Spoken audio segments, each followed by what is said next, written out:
I would love to hear your thoughts on the pros and cons to resistance training with timed intervals. Example, 45 seconds on, 30 seconds rest versus counting reps. Thank you so much. I love the podcast.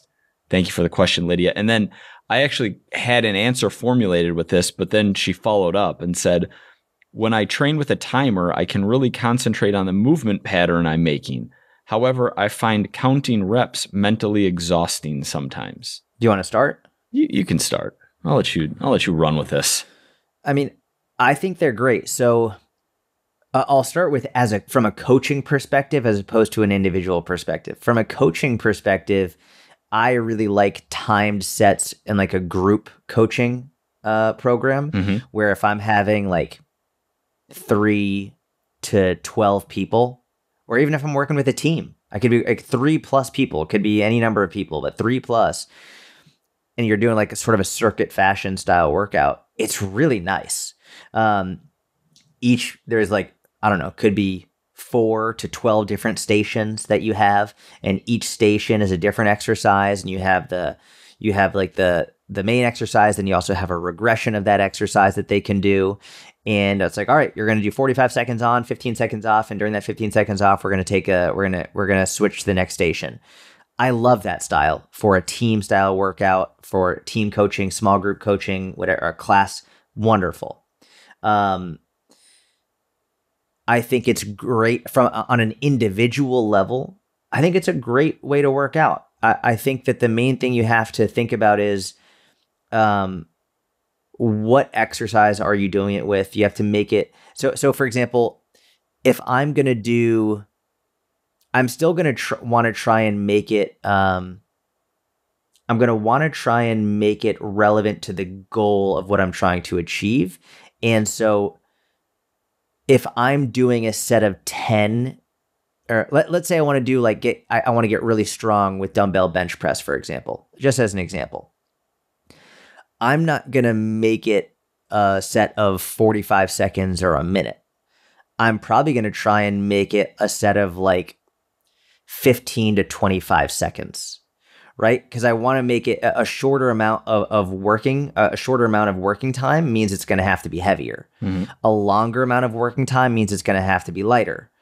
So I do think that what you could do is you could do like a combination of counting reps and the time period. So it's like, all right, what comes first? 8 reps or 45 seconds, mm-hmm.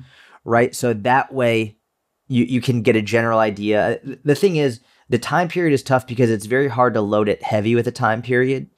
And oftentimes when you're just doing the time period, you're sort of mindlessly doing it and just making your way through the motions. And that sort of sounds like what's going on here, where it's like the counting reps can get a little bit mentally exhausting. I understand that, but it's an easier way to progressively overload.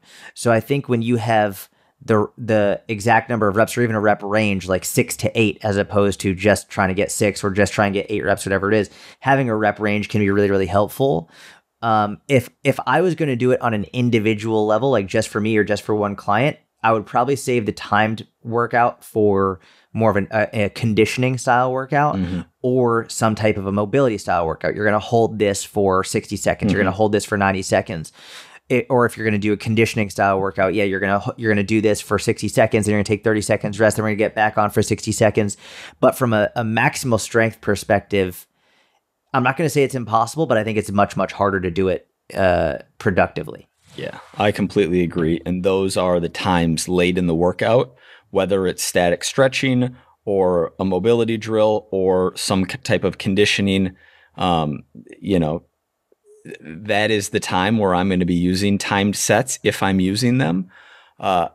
What I find is that someone who wants to be doing timed sets for their entire workout generally, not always, but often has a mindset of like, do as much work, make this as hard as I can in this amount of time, which has a inverse effect, or like basically you're less focused on technique than you are on doing as much work or making it as hard as possible.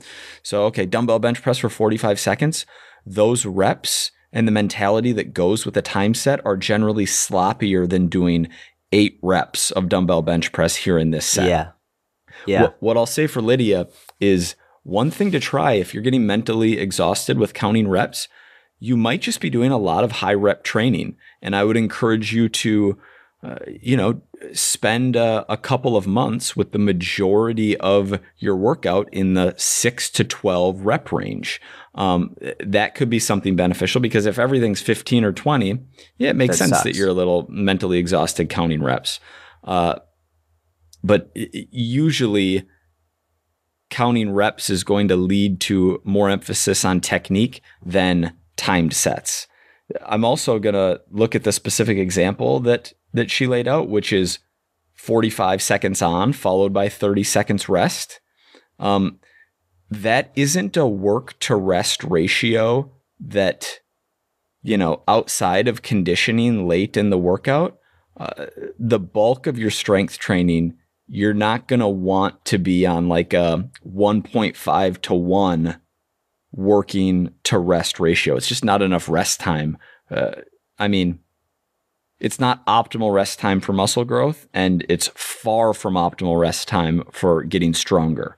So, correct. Having a working set being in the 15 second to, depending on how many reps you're doing, like you could be doing a double, which isn't going to take very long, 10 second to 30 to 40 second working set, and then maybe anywhere between a minute and 5 minutes of rest time, depending on your goal, and what exactly you're doing and where it is within the workout. But my best advice would be to try counting reps in a little bit lower rep range and see if you can find more enjoyment in that and more ability to focus on what you're doing rather than counting, and save the time sets for later in the workout. Yeah. So I love that you brought that up. I think that work to rest discussion is really important to have.